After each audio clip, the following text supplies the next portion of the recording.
Mr. Chairman, would you permit me to ask a more clarification on your earlier discussion about the Milton Road schemes? Well, I think you've got plenty of opportunity to ask the question that you've got. We want to have a meeting with you, as you've requested one, and that we can deal with that then. But I think we have a process of asking questions, sure. and as we've also discussed with yourself and with other organisations who make a big contribution to our work, we want to review and improve the method of the question session that we have, because we think it can be more productive. And so, but as we stand, we stick to the rules we've got. Okay, thank you, Chairman. I'll proceed with my question. Could you please publish the following web tag Stage 1 compliance documents? The concept option long lists, the Camborne, Cambridge, Milton Road and Histon Road projects. I note that 42 concept options were published for the Cambridge Haverhill project and 194 mostly arising from call for evidence for the City Access project. The list of stakeholders consulted in drawing up the concept option long lists for each of the City Deal schemes. Number 3, the East analysis of the eliminated long list concept options for the Camborne, Cambridge, Histon and Milton Road schemes, including those submitted as responses to the consultations. In particular, analysis of the effect on journey times for buses and for other motor traffic of A, implementing smart traffic management using the latest version of Scoot on all arterial roads. B, implementing inbound flow control as proposed in our submissions to the Camborne, Cambridge and Milton and Histon Road consultations. C, connecting the Milton Park and Ride to the guided busway and King's Hedges Road via the tunnel behind the A14, under the A14 behind Cambridge Regional College, also as suggested in our submission to the Milton Road consultation. Document 4, the bus journey time variability for the Camborne, Cambridge and Haverhill, Cambridge corridors. I note that these have already been published for Milton and Histon roads. And 5, the compensatory adjustments made for optimism bias in the options selected for further development. Could you please also confirm that predicted bus journey time variability will be published as part of the business case reports for all City Deal schemes? And you will see I've appended various extracts from the web-based transport analysis guide, the web tag Department of Transport document. And I draw your attention to an item, section 1.1.5. There should be an auditable and documented process which identifies the best performing options to be taken forward for further appraisal. 2.2.16, optimism bias refers to a demonstrated, systematic tendency for project appraisers to be overly optimistic. 2.5.9, it is crucial that the causes of the problems are investigated before solutions are generated. 2.8.2, it is important that as wide a range of options as possible should be considered, including all modes, infrastructure, regulation, pricing and other ways of influencing behaviour. 2.8.3, studies should not start from an assertion about a preferred modal solution, or indeed that infrastructure provision is the only answer.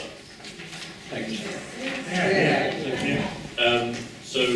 I'll ask Graham Hughes to respond, and in relation to the information that we've put up. Thank you, Chairman. A lot of very, very detailed points there, Mr. Leigh.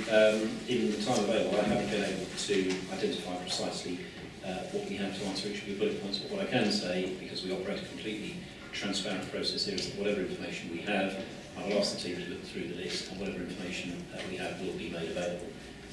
So we're not holding anything back, but I can't say to you guaranteed that every single bit of information you're requesting is necessarily available. We will make available from that list what is available. And I have to say it may take a little time, and we will, in the normal way, make sure it's available reference on the website. And we're very happy to share all information that we have, and in responding to you in writing, you'll be able to check whether you believe that information exists that we haven't published. So thank you. And in terms of the question, clearly one of the discussions we've had with different interest groups is to have a slightly earlier deadline for questions, but in return an improvement to the way that we respond to those questions, including being able to provide answers in writing where we can in advance. And we hope that that will help, because obviously with a day to respond to a question, really isn't practical to give your question due grace and detail. So if we move on, and thanks for those questions. So if we move on to item 5, we've got petitions, and we have the petition that was also presented to the County Council. So we've got a petition from Charles Nesbitt in front of us, and a report from the discussion at the County Council, which was also discussed by the Assembly. So what I've proposed to do is to also take Councillor Roger Hickford on this item, even though we've got you agendaed only to start the next item. And also I think Councillor Scott wants to contribute from the Milton Road Local Liaison Forum, and also as a county councillor.